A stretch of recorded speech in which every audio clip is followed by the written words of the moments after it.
Bonsoir, chers amis auditeurs et auditrices de Radio Soleil. Vous êtes à l'écoute du Forum juridique. Nous sommes le mercredi 12 février 2020. Je vous souhaite la bienvenue dans cet espace. Et j'ai, pour m'accompagner pendant cette petite émission, le grand, le plus important dans sa catégorie, le plus balèze, je veux dire, de son espèce, une espèce rare que l'on a très très peu rencontrée dans sa vie. Je veux citer Maître Sami Landoulsi. Maître Landoulsi, bonsoir. Bonsoir Marcin, bonsoir à toutes et à tous. Ravi de vous retrouver une nouvelle fois sur les ondes de Radio Soleil, en compagnie de mon ami Marcin, pour essayer de vous apporter les conseils les plus judicieux possibles, sans aucune prétention, bien évidemment. Sauf que comme Anna, j'ai beaucoup d'expérience avec toi, cher ami, je pense que 25 ans d'ancienneté dans la profession ne peuvent pas nous permettre de douter sur les capacités et les qualités des astuces que vous avez vous-même évoquées il y a quelques instants, fait l'émission. Écoutez, je vous souhaite la bienvenue. Je te remercie, et je te remercie également de ta confiance. Ma confiance, c'est toi qui me fais confiance, parce que là, je peux prendre le risque, et je n'ai pas beaucoup de soucis, mais risque pris par le grand ami Maître Landoulsi est grand. Mais alhamdoulilah, je sais que tes compétences vont permettre à l'ensemble de ceux et celles qui nous écoutent d'être rassurés. De cet espace, on salue notre très cher Ahmed Bello, Maître Bello, qui est resté au bureau. Il veut assurer nos arrières. Moi, je ne viens pas avec vous, moi, je ne prends pas de risque, mais la semaine prochaine, il sera là, Inch'Allah, et il pourra nous donner de ses lumières pour pouvoir aider ceux et celles qui nous écoutent. Lui, on a très très peu de temps pour pouvoir éventuellement vous appeler, ou plutôt pour vous libérer le standard. Je préfère attendre jusqu'à 18h10, l'heure à laquelle on reprendra après l'Adhan, Inch'Allah, de Maghreb. Et puis, d'ici là, je vais poser une question à Maître Landoulsi pour lui dire quels sont les effets de la grève sur le déroulement des procès dans les prétoires. Alors, je vais commencer tout d'abord très rapidement pour expliquer pourquoi. Un peu plus fort, je vais commencer très rapidement tout d'abord par expliquer quelles sont les raisons et les motifs de cette grève. Cette grève est justifiée par le fait que le projet de loi dit de réforme de la retraite universelle a pour impact d'intégrer la caisse autonome, la Caisse nationale des barreaux français, à laquelle nous cotisons en tant qu'avocats. Au jour d'aujourd'hui, nos cotisations sont de l'ordre de 14%. Avec l'intégration du régime de retraite des avocats dans le régime général, la conséquence sera l'augmentation de nos retraites à hauteur de 28%, en tout cas de nos cotisations. Je précise également que notre caisse de retraite, elle est solidaire dans le sens où elle reverse plus de 100 millions d'euros par an au régime général. Cette caisse n'est pas déficitaire, elle est gérée par les avocats et elle est alimentée également par les cotisations des avocats exclusivement. Elle ne coûte pas un centime aux contribuables. Pour ce qui est des effets de la grève... Bien au contraire, elle participe parfaitement. Elle participe à l'AJ, au BAJ, au bureau d'aide sociale, oui. Et donc, l'impact de la grève, forcément, c'est que la plupart des dossiers ou des affaires sont renvoyés à des audiences ultérieures. Pas souvent. C'est la plupart du temps. Et c'est ce qui conduit effectivement à la surcharge de certaines juridictions, mais c'est une situation que nous subissons. Nous ne l'avons pas provoquée.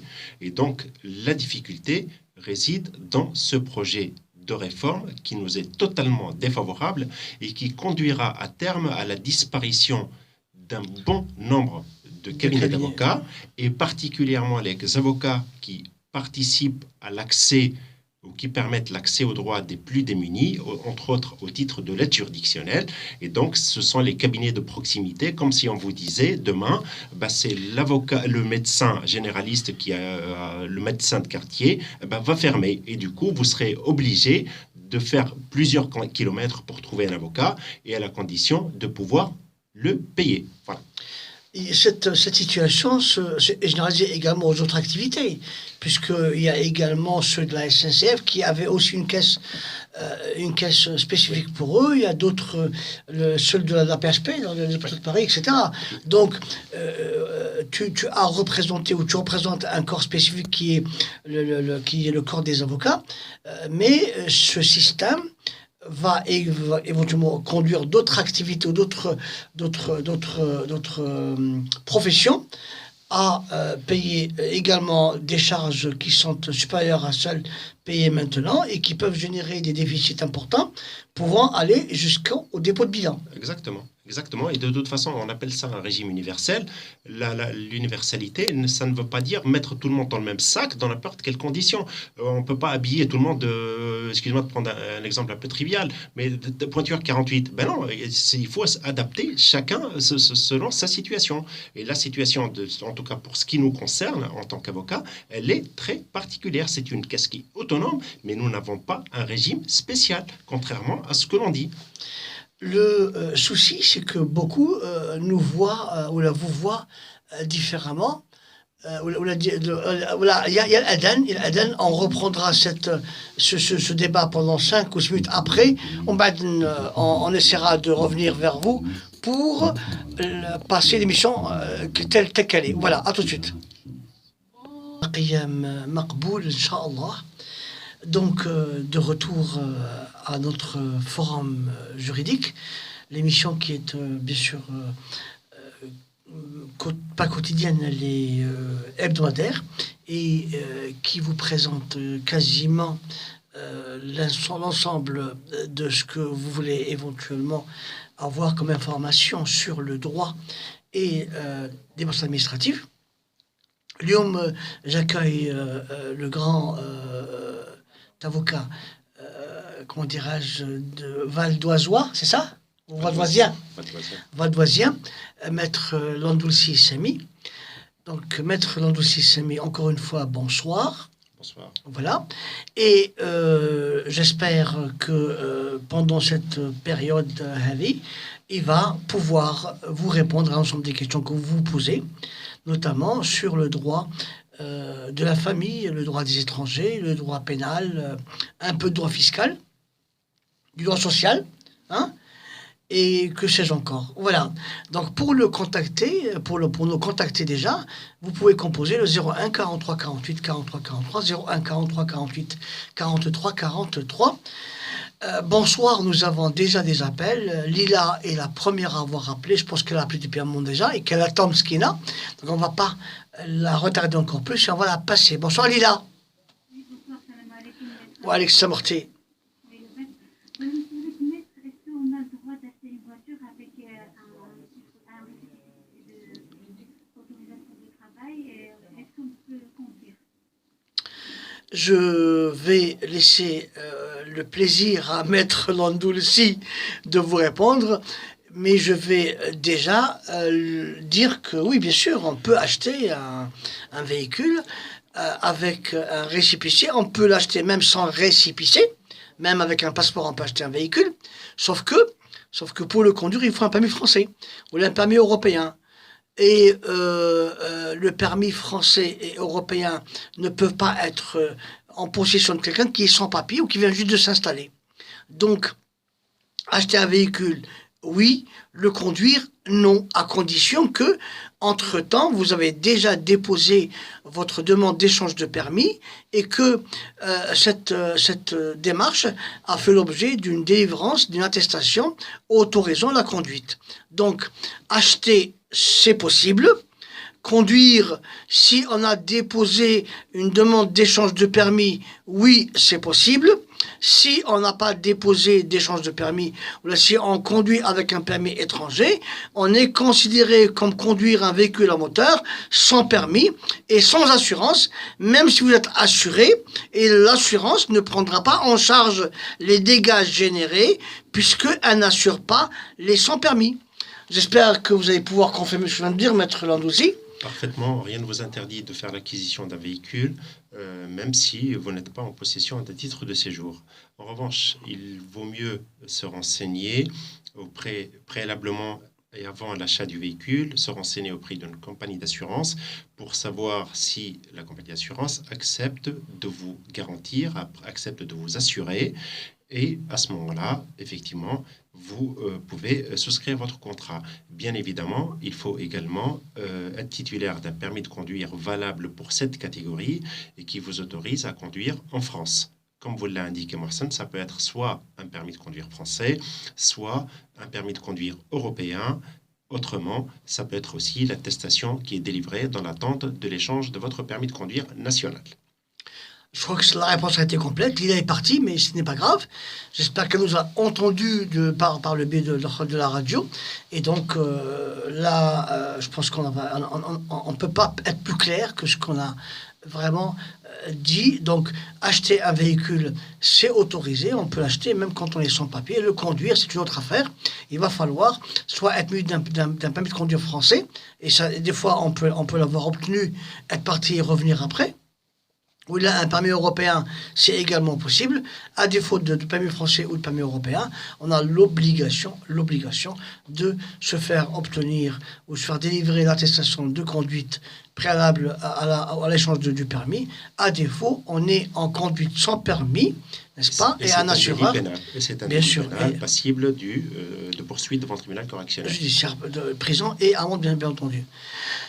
Voilà, 01 43 48 43 43, 01 43 48 43 43. Nous avons Mustafa. Bonsoir, Mustafa. Oui, bonjour. Sakhir khoya. Alhamdulillah, alhamdulillah. Est-ce que je peux parler en arabe? Bien sûr. Maître Landouzi est d'origine andalousie et ça veut dire Arbia. Voilà. Donc, un cousin, نعم. ça fait un an de Mhm, دخل خدم في واحد الكوميرس ديكلاري عنده كونترا دو ترافاي mhm. وعنده 11 بيتون دو ترافاي واش عنده دروا يدفع لا بريفكتور ولا لا؟ C'est Mustafa. Pour pouvoir vous répondre, c'est la durée de présence en France. Est-ce que là, en France, depuis 5 ans ou la قل? نو هذه ان an باش تخدم ليطالي. هذا يسموه la demande express. Maître Landouzi. Je pense que un an, c'est très insuffisant. Ça n'est pas assez. Déjà, le fait d'avoir un titre de séjour italien, ça lui permet de circuler, mais ça ne lui permet pas ni de travailler, ni de résider. Il peut toujours présenter une demande, mais je pense que les chances de succès ou la possibilité d'être régularisé et d'obtenir un titre de séjour français me paraissent quasiment inexistantes.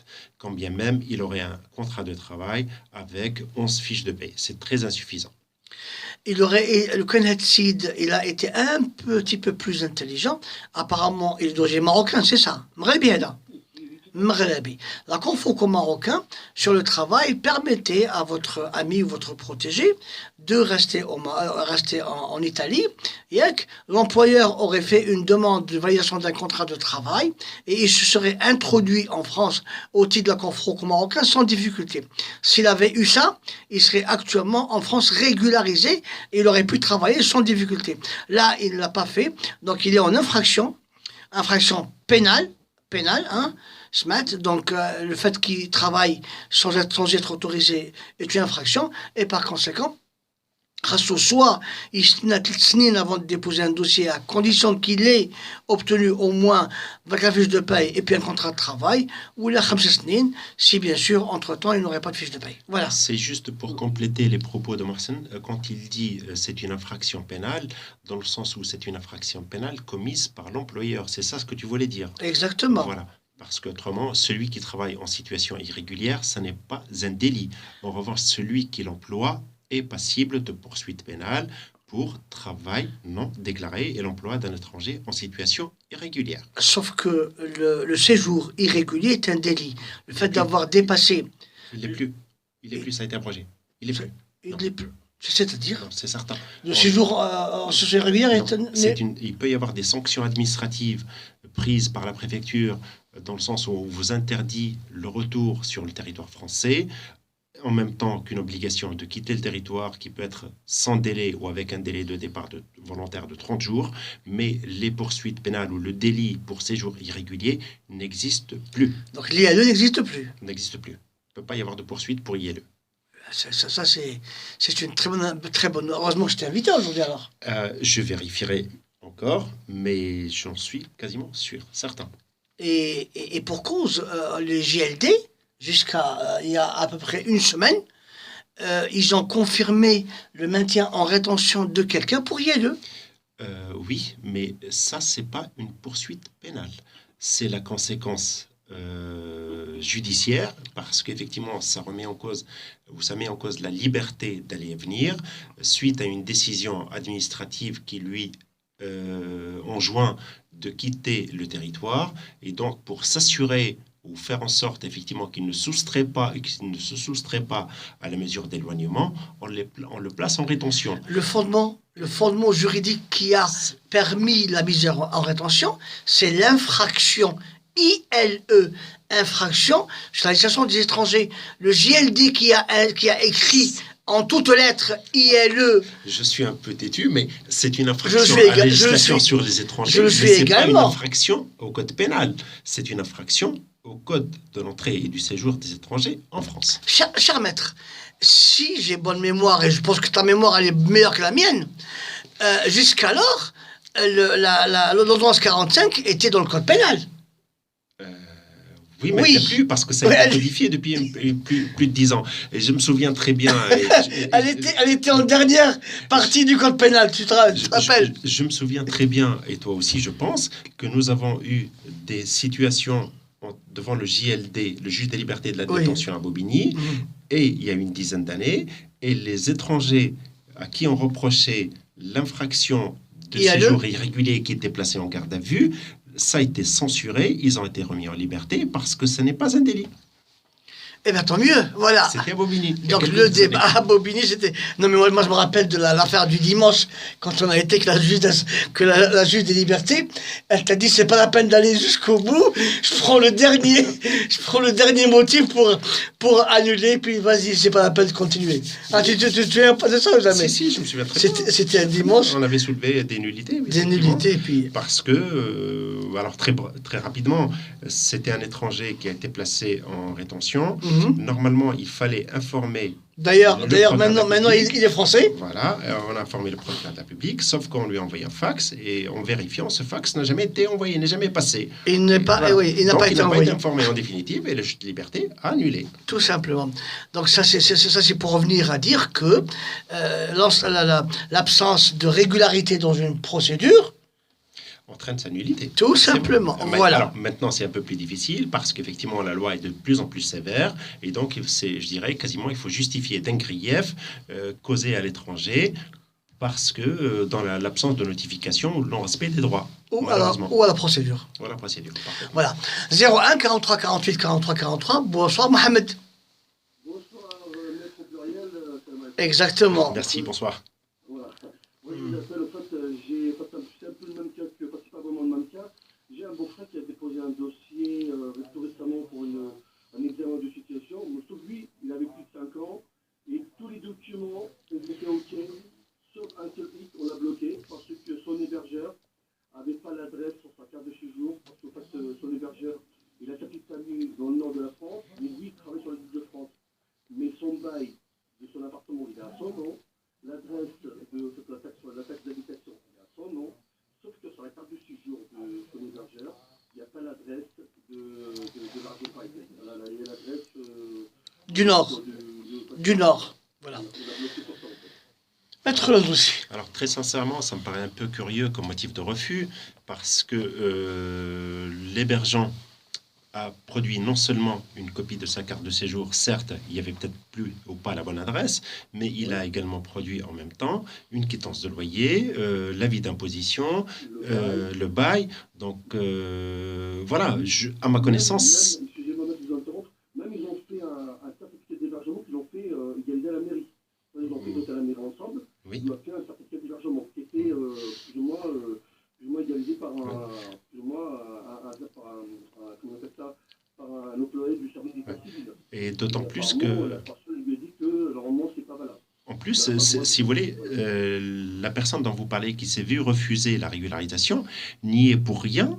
Elle n'a strictement rien à voir avec l'hébergeant qui est seul responsable du changement de son adresse. Moi, je ne vois pas comment quelqu'un qui m'héberge, je peux aller lui imposer de faire un changement d'adresse. Ça marche sur la tête. En tous les cas. Alors, c'est à vérifier, hein, mais je trouve ça un peu curieux comme motif de refus.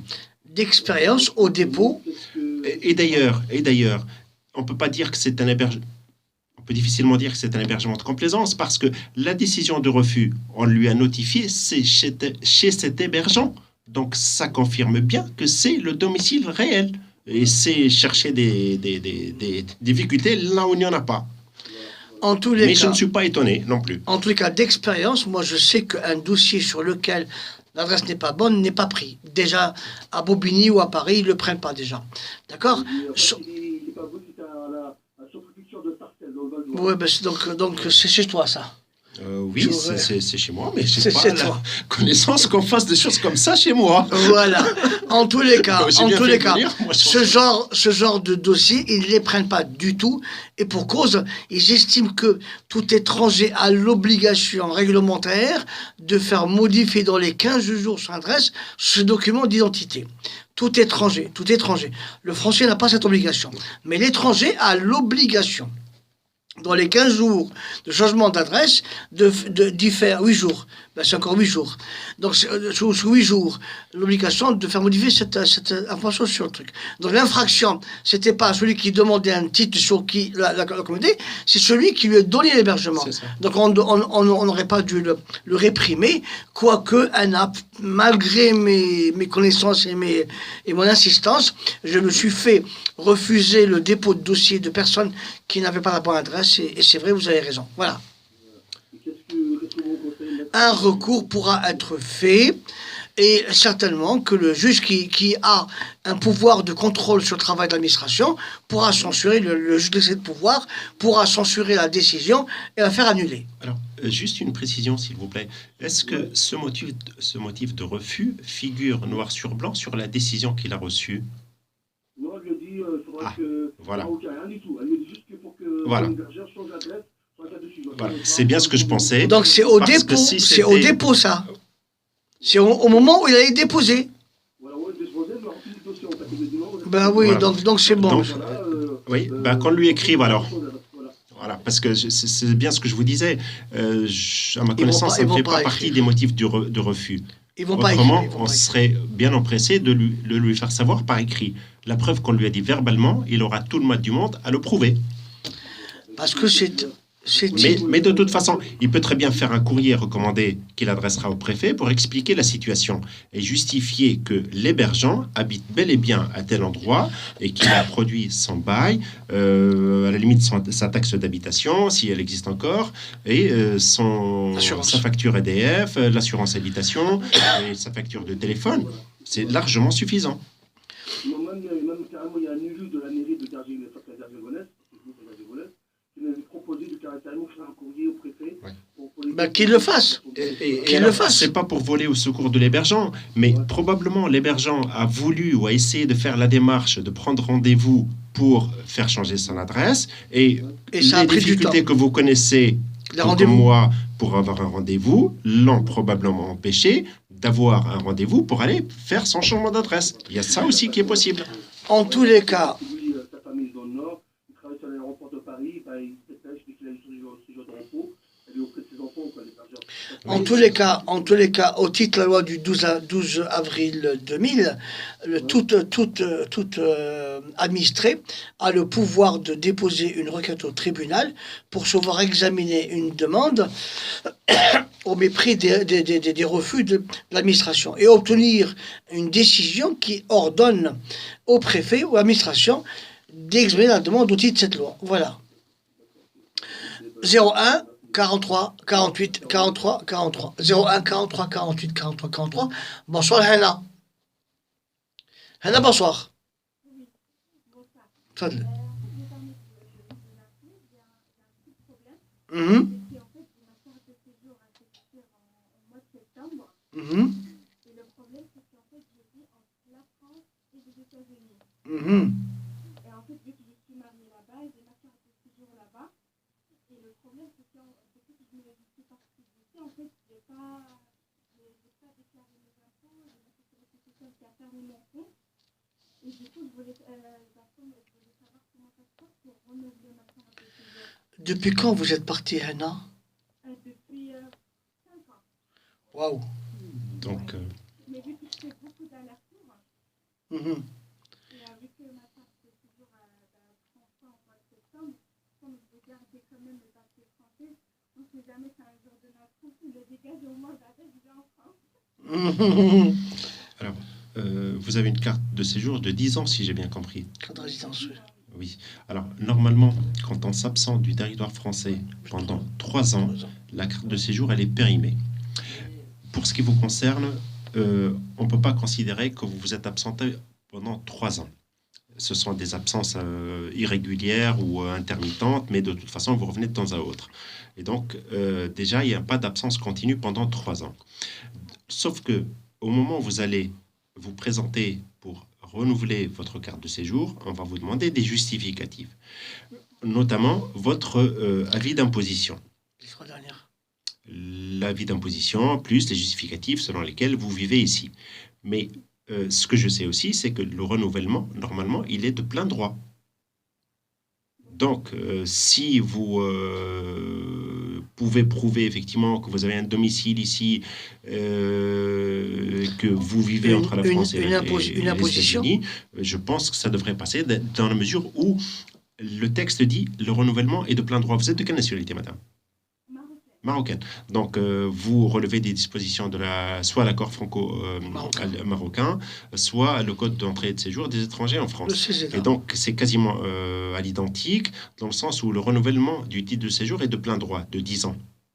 Donc, sauf s'il y a une menace pour l'ordre public, mais autrement, je ne vois pas comment pourrez-vous le refuser, le renouvellement. Le CESDA stipule que tout départ ou toute absence de la France pendant une durée de 3 années, mais moi je penserais plutôt à l'absence fiscale. C'est-à-dire que la résidence fiscale n'étant pas établie en France, puisqu'elle est restée plus de 6 mois et 1 jour par an, donc le renouvellement va pouvoir éventuellement être gêné. Il y a des risques. Il y a de gros risques. Moi, ce que je vous conseille, c'est de faire vos déclarations fiscales même si elles sont en retard. Déclarer 0, puisque apparemment vous n'avez pas de ressources, et chercher un travail tout de suite, n'est-ce pas, pour pouvoir arriver à la date de l'examen de votre dossier avec au moins 6 mois de fiche de paye. D'ailleurs, en écoutant Marcel, j'ai une petite idée qui me vient à l'esprit, c'est que si vous pouvez établir que vous passez au moins 6 mois et un jour en France, on peut considérer que fiscalement, vous êtes domicilié en France. Exactement. Dès lors que vous pouvez faire votre déclaration de revenus ici, même si le montant déclaré sera 0, mais en tout cas, dès lors que vous pouvez justifier résider en France au moins 6 mois et 1 jour, fiscalement, vous êtes domicilié en France, il n'y a aucune suspicion possible, et à ce moment-là, vous pouvez avoir un avis d'imposition, et vous le présenterez à l'appui de votre demande de renouvellement. En tout cas, moi, je considère que vous avez assez de temps pour rectifier un peu le tir, d'aller déposer, même par retard, vous avez le droit de faire 4 déclarations en matière de prescription. Vous pouvez faire les déclarations en retard pendant les 4 dernières années. Donc ça vous fait au moins les 3 demandés, plus cette année, essayez de trouver un travail, au moins pendant les 6 mois à venir. de manière à pouvoir aller vers le préfet avec un travail, et ça va générer le renouvellement certainement. Voilà. Ok, Anna? D'accord. Et juste une petite dernière question, du coup, en fait, j'étais enceinte. Et j'étais enceinte, et j'ai déjà mon fils, là, j'ai une fille qui arrive là, Inch'Allah, au mois de mars. Inch'Allah. Et j'ai montré qu'il a la nationalité américaine. En fait, en termes de en fait, il est très compliqué. Parce que même quand je viens en France, je reste vraiment aller à 2 mois, 3 mois maximum. Un an.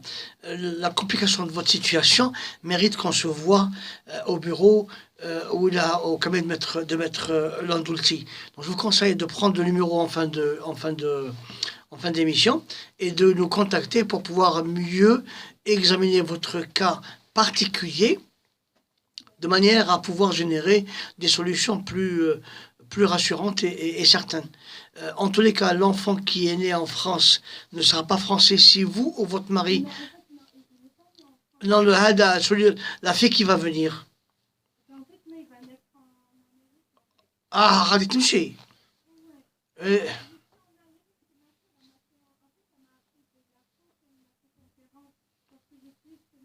D'accord.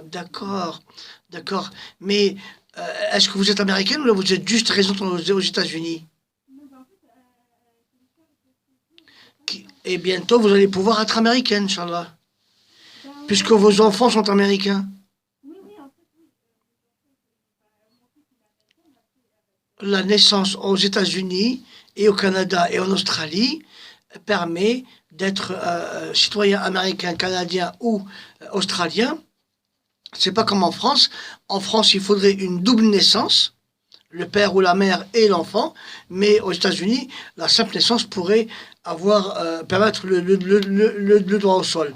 Et donc, Anna, je pense qu'en tant que parent d'enfants américains, vous allez pouvoir obtenir la citoyenneté américaine rapidement, au bout de 5 ans de résidence, et ne plus avoir besoin de des Français pour venir ici. Je ne crois pas que Anna, il me semble que avec la citoyenneté américaine, vous allez pouvoir voyager en France sans difficulté. Exactement, parce que vous n'aurez plus besoin de titre de séjour et à ce moment-là, si vous êtes américain, vous pouvez voyager sans avoir à demander de visa. Voilà. Et vos séjours, bien évidemment, ne doivent pas Donc, excéder à chaque fois les 90 jours. D'accord. Et c'est par exemple, parce qu'en fait, vu que mon mari est ingénieur informatique, et du coup, on lui a proposé du travail en France. Quand on va proposer à votre mari du travail en France, donc on va lui donner un titre de séjour et il pourrait vous ramener soit au titre du regroupement familial, soit au titre du conjoint si il a le passeport talent et compétences. Voilà. D'accord, ok. Donc, en tout cas, je prends Inch'Allah, Hana, et puis passez le bonjour à l'ensemble des Américaines de France et de Navarre. Au revoir, madame. 01 43 48 43 43, 01 43 48 43 43. Bonsoir, Abdallah. Khair, khair. Ah, c'est super ça. S'il te plaît. Oui, naam. J'ai un dossier, il est un peu ancien. J'ai été agressé à mon lieu de travail. Et les policiers, ils ont déclaré le dossier sans suite. Malheureusement, ils ont bloqué le dossier jusqu'à le moment que le temps passé. La presse... C'était en 2013. Allô? Oui, on vous écoute, monsieur. En 2013, est-ce que je peux retourner encore prendre le dossier ou pas? Alors, je ne sais pas, je connais pas votre dossier, mais il m'est difficile de dire que les policiers ont bloqué le dossier. Je ne pense pas, très sincèrement. Je suis pas policier, je suis avocat, mais je ne pense pas, parce que les policiers transmettent le dossier au parquet, au procureur de la République, et c'est lui qui prend la décision de classer l'affaire sans suite, ou bien s'il estime effectivement qu'il y a lieu de poursuivre, et à ce moment-là, il fait convoquer tout le monde devant le tribunal.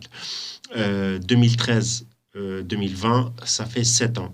Je crains que les faits ne soient prescrits depuis. Voilà.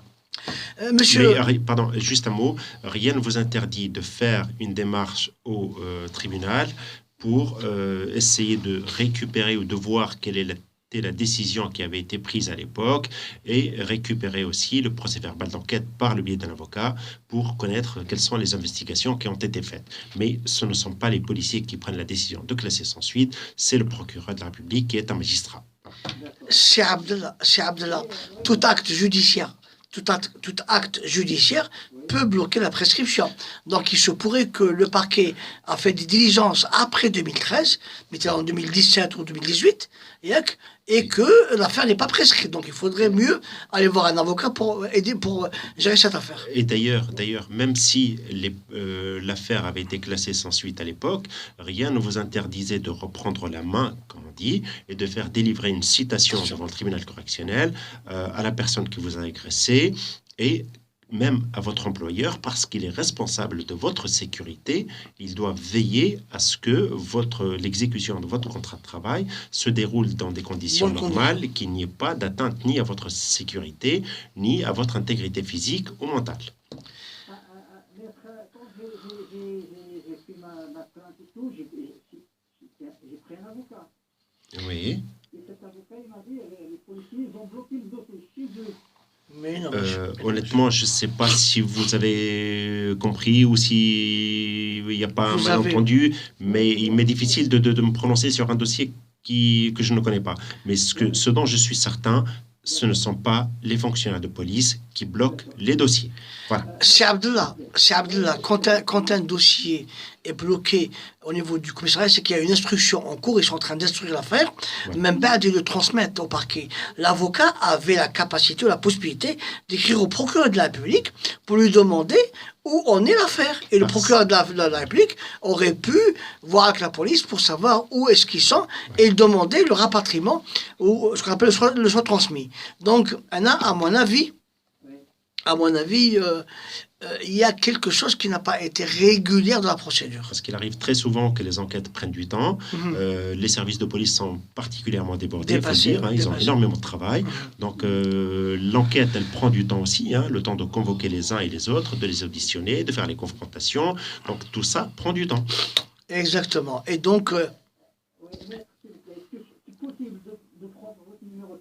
Bien sûr, monsieur.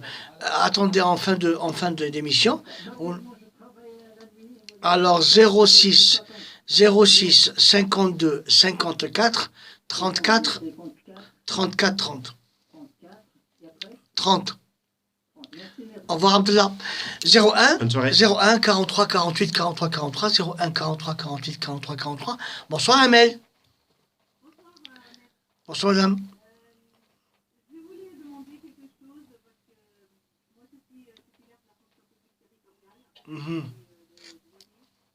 J'ai demandé une mutation à côté de chez moi.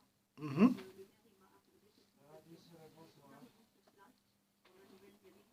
En fait, j'ai des découvertes que je n'avais pas ici. Il y a des choses vraiment que je ne peux pas faire passer.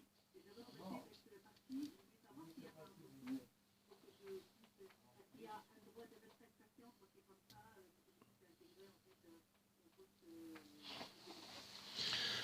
Ça va être compliqué. À ma connaissance, je ne suis pas un fin spécialiste de la fonction publique territoriale, mais selon le peu que je connaisse, c'est qu'il n'y a pas de droit de rétractation. En revanche, rien ne vous interdit de refaire une demande de retour. Il y aura un arrêté municipal et puis la décision de votre retour sera appréciée selon les nécessités du service. Moi, ce que je vous conseille... Ou dans l'intérêt du service. Ce que je vous conseille, c'est d'aller voir le maire de départ, le maire où vous avez été avant, de lui dire ce qui s'est passé, de se suggérer de revenir. Ensuite, d'aller voir le maire chez qui vous êtes actuellement et de lui dire, voilà, le maire où j'étais avant est disposé à me reprendre. Est-ce que vous pouvez éventuellement me faire une mutation? Et certainement que si l'accord du premier est donné, le deuxième ne peut pas s'y opposer. Voilà. Au revoir. Oui, allez-y. Donc quoi? Allez-y, donc quoi? Donc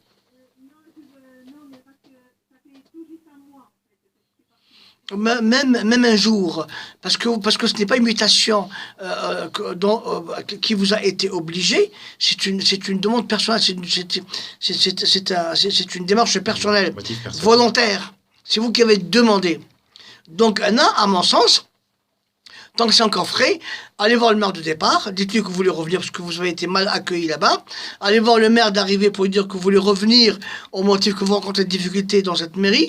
Et à ce moment-là, certainement qu'ils vont accepter d'annuler votre mutation. Juste pour être un peu plus précis, c'est une démarche qu'il faut faire de façon très très Tactique. diplomatique et tactique, voilà, ou délicate, parce que autrement, si vous dites à votre responsable ou votre nouveau maire, effectivement, rien ne va, et puis je suis pas très très contente. Si passez-moi l'expression, vous embrouillez avec lui, vous allez continuer à travailler dans des conditions qui ne vous conviennent pas, et vous n'aurez pas votre retour dans votre ancien lieu de travail. Donc c'est pour ça que je vous dis, c'est un peu délicat. Il faut y aller sur la pointe des pieds. À mon avis, il faut trouver un moyen personnel. Maintenant, mes enfants ont trouvé une place de crèche à tel endroit, ou mon mari travaille à telle place et maintenant c'est beaucoup mieux pour moi qu'il me récupère là, etc. Trouver une raison qui pourrait qui permettrait de fonder l'argument que vous voulez déposer pour revenir au poste initial. C'est ce qu'on dit, c'est ce qu'on quitte, non, c'est pas ce qu'on va avoir. Moi, je le dis aux femmes qui veulent divorcer. Ça, c'est bien dit. Je le dis aux femmes qui veulent divorcer. On connaît le mari qu'on veut quitter, mais on ne connaît pas le mari qu'on va avoir. Et parfois, le mari qu'on a quitté est 1000 fois mieux que celui qu'on va avoir. Voilà. 01 43 01 43 48 43 43 01 43 48 43 43. Bonsoir Amor. Amor, je vous écoute. Bonsoir monsieur. Excusez-moi, je suis tunisien, avec la nationalité italienne. Oui. Et je travaille ici depuis 3 ans. Le fils au collège, au lycée, le premier au primaire, je travaille avec le contrat CDI. Est-ce que j'ai le droit de faire le titre de séjour ou non?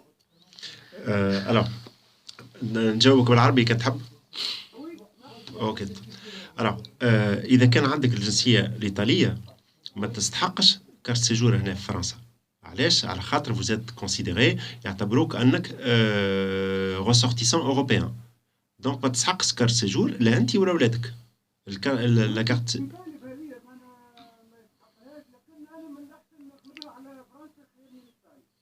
اي دونك دون سي كالا تنجم البريفكتور اللي تسكن وين تسكن تمشي تقدم مطلب نتاع كارت سيجور لولادك على اساس انهم عندهم الجنسيه الايطاليه وباش يقراو لهنا ما فيهاش حتى اشكال. اش قالوا لك؟ لا انا بريفكتور مشيت لها في مرسيليا انت. وي دون سي كالا احسن حاجه انه تمشي تشوف يا اما اسوسياسيون ولا تشوف ان افوكا، وقتها يولي ينجم يكتب لهم باش تاخذ رونديفو ولا يمشي معاك باش يعمل الدوموند باش تاخذ كارت سيجور. على خاطر دو توت فاصون il n'y a pas de refus verbal, ça n'existe pas. معناها تمشي اي Amor. Voilà, هذاك شنو قلت لك. Amor, depuis quand vous êtes en France? Depuis quand vous êtes en France? Et vous travaillez depuis 3 ans en France? Et ils ne peuvent pas vous refuser. أخي هذا من حقك. من حقك يا أخي باش تاخذ ورق. على خاطر كان جاء قانونيا معقول ولا ممكن انهم يرفضوا لك الكارت سيجور، راهم بعثوا لك، راهم خذوا الدوسيه نتاعك من عندك وبعد يبعثوا لك اون ديسيزيون دو ريفو. دونك مادام قالوا لك في الكيشي معناها كيما قلت لك يا با دو ريفو فيربال، فهمت ولا؟ لا باهي شوف كيفاش تنجم تعمل. اوكي شوف تري رابيدمون Très rapidement, تنجم تعمل جواب للبريفecture, تقول له voilà, je me suis présenté à vos services à 3 reprises pour demander la délivrance d'un titre de séjour en tant que ressortissant européen pour mes enfants mineurs nés le à telle date et telle date. À 3 reprises, je me suis refusé. Ma demande, je vous remercie de bien vouloir donner toute instruction pour que ma demande soit prise en compte au guichet et pour que je puisse déposer mon dossier.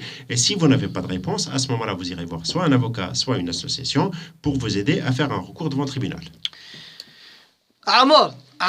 عمر من حقك تاخذ ورقك. Voilà. السلام عليكم. الله يرحم والديك. 01 43 48 43 43 01 43 48 43 43. Bonsoir Fatima. Salam alaikum. Wa alaykoum salam. Salam.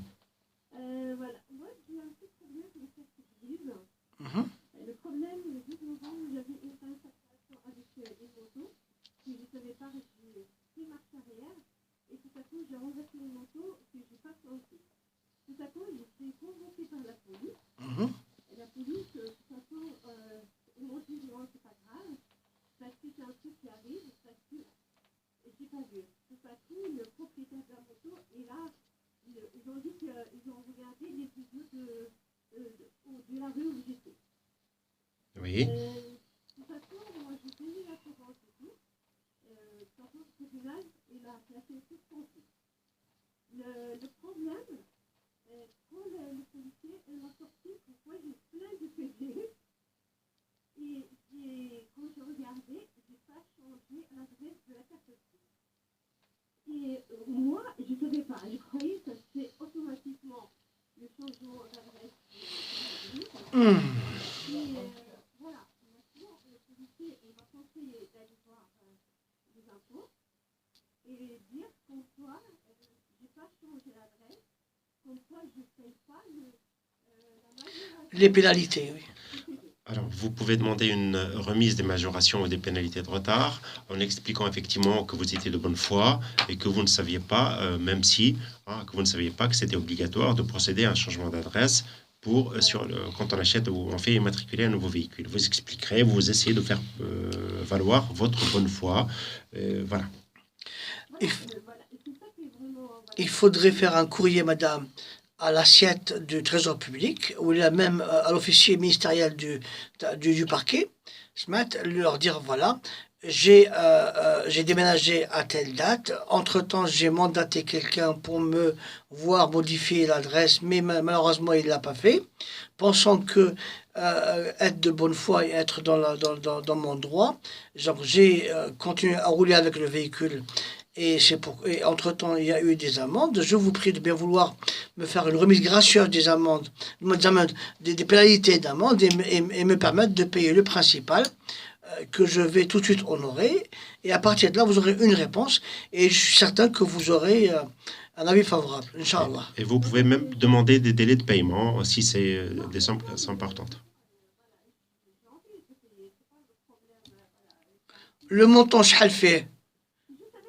Le montant est de combien? Je ne sais pas. Il faut que j'aille. Il m'a dit il faut que j'aille impôt. Oui. Je ne sais pas pour avoir ça. Mais maintenant, j'ai envie d'aller voir. Mais le problème, est-ce qu'ils me donnent vraiment je paye chaque mois, je paye. Bien sûr, c'est possible. C'est possible, bien sûr. C'est possible, oui. C'est sûr si vous ne faites rien, c'est ce qui se passera. Ça va venir, ça c'est sûr. Voilà. Mais si vous prenez l'initiative, vous prenez les devants de faire la démarche, d'aller expliquer votre situation et d'ailleurs, c'est sûr que les avis de recouvrement qu'ils ont dû vous envoyer ont dû être retournés avec la mention « n'habite pas à l'adresse indiquée » ou « n'habite plus à l'adresse ». Ok, donc à ce moment-là, vous expliquerez votre situation. Vous n'êtes pas dans le cas de quelqu'un qui effectivement a reçu les avis, les a ouverts et puis il a mis ça sous le tapis. Pas du tout. Vous n'étiez pas au courant qu'il y avait ces infractions-là ou ces amendes. Et donc, vous essayez de faire valoir votre bonne foi et vous demandez la remise des pénalités et des majorations de retard et vous demanderez à ce que le montant de l'amende soit étalé ou échelonné et vous proposez, ce qui est encore mieux d'ailleurs, un premier règlement dès le premier jour et là, il faut les rassurer, ils vont voir que vous êtes de bonne foi et à ce moment-là, je pense qu'ils vous accorderont des délais. Donc, je n'ai pas Bien sûr, Bien sûr, il faut plus perdre de temps, il faut aller Pour les les voir. délais, il n'y a aucun problème. Parce que maintenant que vous le savez, avant vous ne le saviez pas, effectivement vous avez une excuse, mais maintenant vous le savez. Voilà, donc il faut y aller. Une semaine, non, une semaine c'est pas considérable, on ne peut pas dire que c'est un retard. Mais si ça serait, je sais pas, 3-4 mois ou un peu plus, oui, effectivement, là on peut considérer que c'est un retard. Voilà, Merci Fatima. à bientôt. Bonne soirée. Si, Si, vous pouvez non. le faire quand même, parce que sinon vous allez Non, continuer à recevoir non. les amendes. C'est pas ce que vous voulez, je pense. Non. Il va falloir aller maintenant changer votre carte grise, tout de suite là. Il faut tout faire en même temps. Voilà.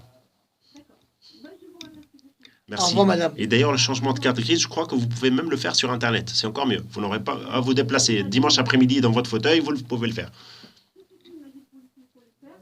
Voilà.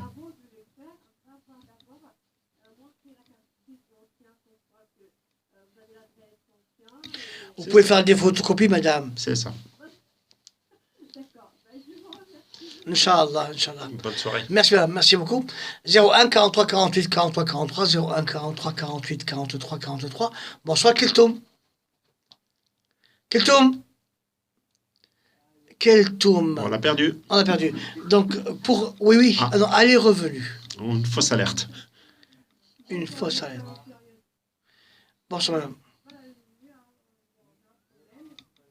Je l'ai divorcé. Le problème, c'est que j'ai fait un contrat de séparation de biens. Mhm. Et là, mon mari là, il dit que si je divorce, je n'aurai rien parce que en fait, on va faire séparation de biens. Est-ce que votre mari a des biens déjà? Est-ce que votre mari a déjà des